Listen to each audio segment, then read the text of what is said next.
There was something where like the Eagles wanted EJ, and somehow the Jags got him. They just got rid of Jake Luton, which was good because he looked terrible. So yeah, I got the CJ and EJ. There are some people that kind of wish Minshew was still the backup though. But like he said, he doesn't take number twos, so he's number one only. That is his thing. And now he's number two. So. Well, not in his mind. That man is like, I'll sleep in the parking lot. I will lock out QB1 if I have to. I'm going to do whatever I need to do to get to be QB1. But yeah, we'll see what happens with Gardner this year. Evan, your 49ers, though. You had some running back stuff. Trey Lance still playing well. You at least get to watch Trey Lance play football for the first time in a long time. It's an exciting time if you're a Niner fan. I mean, Niner Twitter is forever in a state of just chaos. And you being one of the leaders of said chaos, I appreciate your service in that regard. But what's going on with the running backs? What is concerning you at the moment there? Well, I mean, like the whole 49ers situation has been pretty fun. The offseason has been pretty cool. The defensive line is looking like it's going to be absolutely dominant. I do think the 49ers are going to have the best defense in the NFL this year. I've said it before and been right about it. I'm expecting it again. They just look unstoppable. What's really, like, we joke about, the 49ers drafting running backs, but like what's really interesting to me is like there was Jordan Mason, undrafted free agent, naturally, the progression of the Shanahan running back, right? The starter gets injured. The backup gets injured, and then of course the dog whines in the back. That was a good call. We didn't make it 10 minutes. He was ready. Right. The cue was perfect. Mm-hmm. But basically the 49ers running back situation is like we've had Trey Sermon, who we drafted in the second round, right? It's supposed to be this starting capable guy. Doesn't play last year essentially at all. Basically is in the doghouse.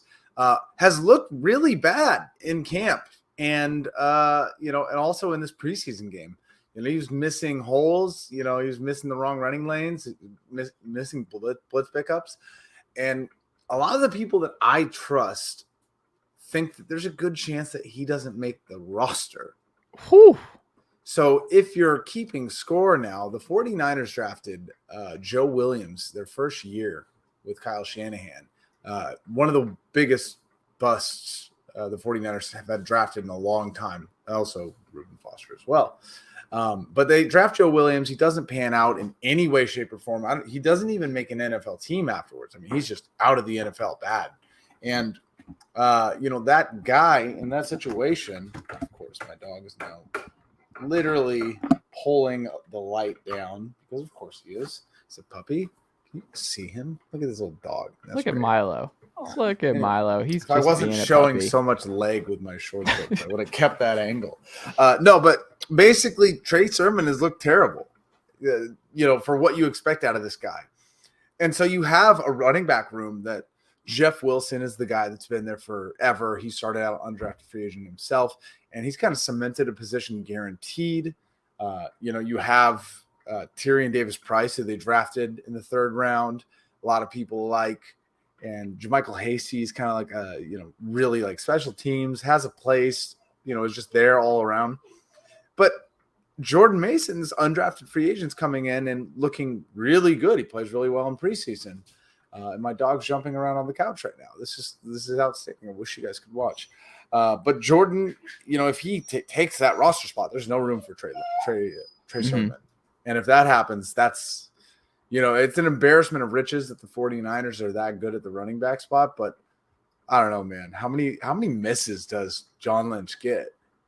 Well, when you look at this room, now you have me curious. So it's Jeff Wilson, Elijah Mitchell, Trey Sermon, and you just drafted a running back in the third round this year from LSU, Tyrion Davis-Price, Jordan Mason, he just mentioned, and then JaMychal Hasty. So how many are they carrying? Well, Elijah Mitchell I didn't mention because he's like the de facto starter.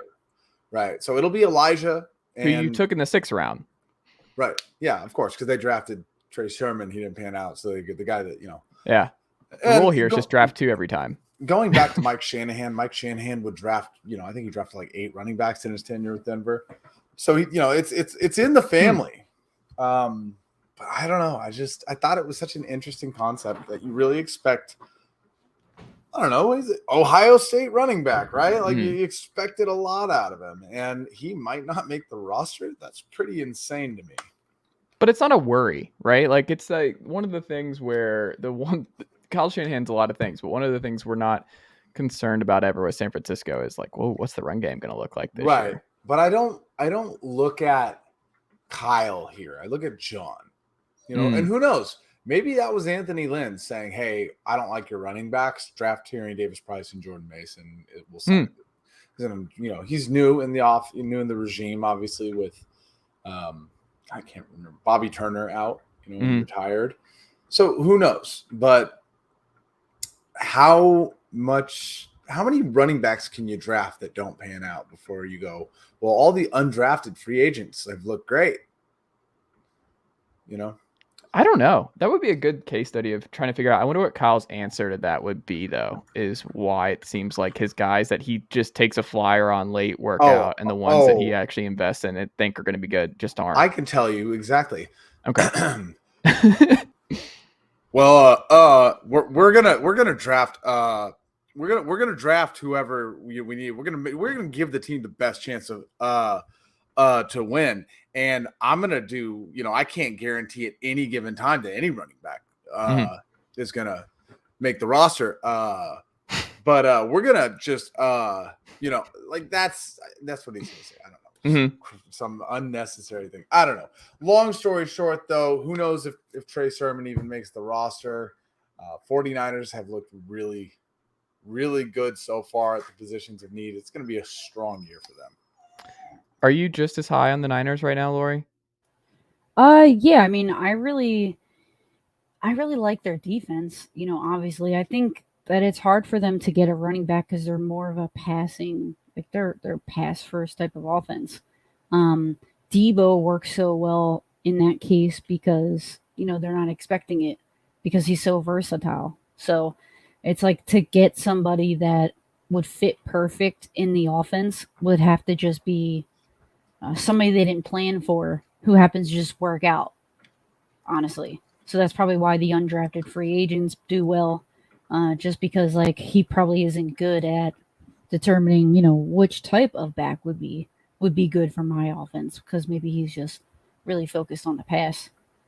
But running backs nowadays are, really good ones are far few in between, really, just because of how all teams are pass first. The most successful ones seem to be the ones that can run guys over. They're the only ones that are really valued and seen as those like they're the only ones that are like feared. And not a ton of guys have that speed nowadays because they'll just like throw them in the slot, run over the middle. So it's like, when was the last time we had like a Chris Johnson in the league?